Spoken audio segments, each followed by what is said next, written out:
sih Sofia? Ramadan kok teriak-teriak? Emang Sofia nggak puasa? Sofia puasa dong. Kalau puasa kok teriak-teriak? Jangan-jangan nggak puasa nih Sofia. Sofia puasa Kak Fadli. Oke ya udah, Kak Fadli percaya kalau Sofia puasa. Kenapa sih kok manggil-manggil Kak Fadli itu ada apa? Enggak Kak, cuma berpikir aja. Bulan Ramadan itu bulan Al-Quran kan Kak ya? Iya, memang bulan Ramadan itu bulan Al-Quran. Emang kenapa Sofia tanya seperti itu? Enggak, Kak Fadli punya cerita enggak? Kisah-kisah tentang orang yang cinta dengan Al-Quran. Kak Fadli punya enggak ya? Punya, kayaknya cerita kenapa? Sofia pengen diceritain sama Kak Fadli. Iya dong, pengen diceritain.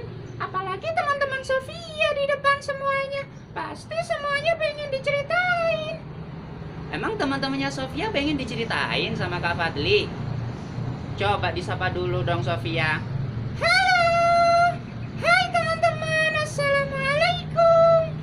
Oke ya udah, kalau Sofia pengen diceritain sama Kak Fadli, sekarang Sofia sama teman-temannya Sofia duduk yang manis ya. Kak Fadli mau bercerita tentang orang yang cinta dengan Al-Quran. Mau? Mau dong. Oke, dengarkan ya teman-teman ya. Oke, sekarang Kak Fadli akan bercerita. Sekarang ini kita kan berada di bulan Ramadan ya, benar nggak Sofia? Iya, benar sekali. Nah, bulan Ramadan itu ternyata adalah bulan turunnya Al-Quran. Sofia tahu nggak kalau bulan Ramadan bulan turunnya Al-Quran? Tahu Kak. Terus Sofia bulan Ramadan baca Al-Quran apa enggak? Sofia jarang baca Al-Quran. Itu yang jadi permasalahannya. Kalau bulan Ramadan disebut sebagai bulan turunnya Al-Quran, berarti Sofia juga harus rajin baca Al-Quran. Teman-temannya Sofia di rumah juga harus rajin baca Al-Quran. Karena bulan Ramadan adalah bulan turunnya Al-Quran. Nah, Kak Fadli nih punya cerita tentang orang yang cinta dengan Al-Quran. Didengarkan ya, Sofia juga didengarkan ya. Iya Kak.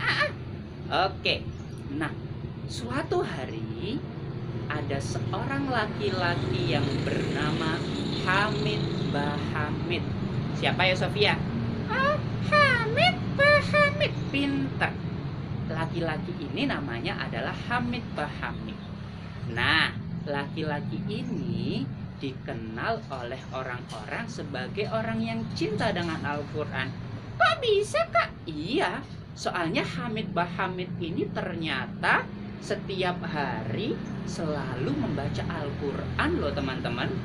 Setiap hari meskipun Hamid Bahamid ini sedang sibuk bekerja, tapi Hamid Bahamid selalu membaca Al-Quran, selalu meluangkan untuk membaca Al-Quran. Nah, sekarang kita seperti gimana kita? Kita jarang ya baca Al-Quran ya. Padahal Hamid Bahamid setiap hari pasti baca Al-Quran. Nah, sama orang-orang di sekelilingnya, Hamid Bahamid ini disebut sebagai pecinta Al-Quran. Karena dia suka sekali baca Al-Quran. Nah, suatu hari Hamid Bahamid ini meninggal dunia. Hah? Meninggal dunia Kak? Iya, meninggal dunia. Pada akhirnya Hamid Bahamid pun dimakamkan di sebuah pemakaman di desanya. Ternyata setelah 30 tahun kemudian, 30 tahun ya ini Sofia, setelah meninggalnya Hamid Bahamid, ternyata di kampungnya itu ada orang yang meninggal lagi. Nah, orang ini rencananya mau dimakamkan di samping makamnya Hamid Bahamid. Tapi ternyata pemakamannya saat itu sudah full, sudah penuh, sudah sesak, sehingga tidak bisa menggali makam baru di samping makamnya Hamid Bahamid. Terus gimana dong Kak? Nah, karena ini sudah wasiat keluarganya, akhirnya terpaksa digali makam baru di samping makamnya Hamid Bahamid. Emang bisa Kak? Kan katanya tempatnya sempit. Nah, itu dia Sofia. Tempatnya ini sangat sempit sekali. tapi dipaksa digali di sana. Akhirnya digali, ternyata karena tanahnya ini sempit teman-teman, akhirnya liang lahatnya Hamid Bahamid ambrol. Hah? Kelihatan dong jenazahnya Hamid Bahamid. Iya, jenazahnya Hamid Bahamid kelihatan setelah 30 tahun meninggal dunia. Kira-kira sekarang Sofia dan teman-teman, Kak Fadli pengen nanya, kira-kira bagaimana keadaannya jenazah Hamid Bahamid?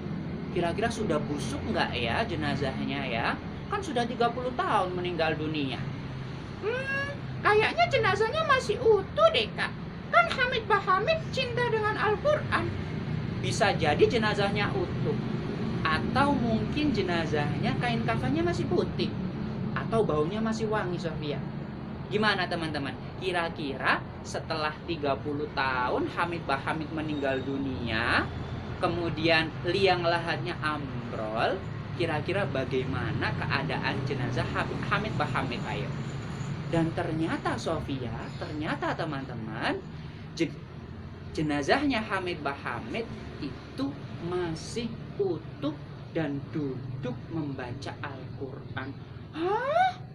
Subhanallah. Jadi jenazahnya Hamid Bahamid duduk baca Al-Quran di kuburannya Kak? Iya. Ternyata jenazahnya Hamid Bahamid duduk sambil baca Al-Quran loh teman-teman di kuburannya. Padahal sudah 30 tahun meninggal dunia. Hebat kan? Iya Kak, hebat banget ya. Itu berarti gara-gara dia suka baca Al-Quran Kak ya? Iya, itu pahala dan juga barokah karena dia suka baca Al-Quran. Karena dia suka mencintai Al-Quran. Sehingga Al-Quran selalu mengikuti dia sampai ke alam kubur. Maka dari itu teman-teman, kalau kita ingin Al-Quran ikut ke dalam kubur kita, maka kita harus suka membaca Al-Quran ketika di dunia. Nah sekarang teman-teman, apakah setelah mendengar cerita ini suka dan rajin baca Al-Quran? Sofia gimana?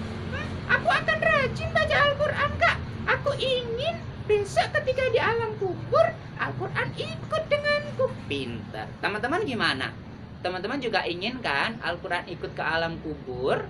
Maka dari itu kita harus rajin membaca Al-Quran. Oke Sofia, itu cerita dari Kak Fadli. Pengen cerita lagi Kak? Nanti lagi. Untuk sekarang Kak Fadli cerita satu dulu. Kalau Sofia ingin cerita lagi, besok diceritain lagi sama Kak Fadli. Benar ya Kak ya? Iya. Janji ya? Janji. Kak Fadli janji akan diceritain lagi. Ya udah, kalau gitu Sofia sekarang pamit dulu ke teman-temannya. Dadah teman-teman. Jangan lupa ya untuk selalu mencintai Al-Quran dan membaca Al-Quran agar kita besok bisa membawa Al-Quran ke alam kubur kita. Semoga bermanfaat teman-teman. Wassalamualaikum warahmatullahi wabarakatuh. Jangan lupa teman-teman untuk selalu mengikuti cerita Sofia di acara Panggung Sofia. Semoga ceritanya bermanfaat ya teman-teman. Wassalam.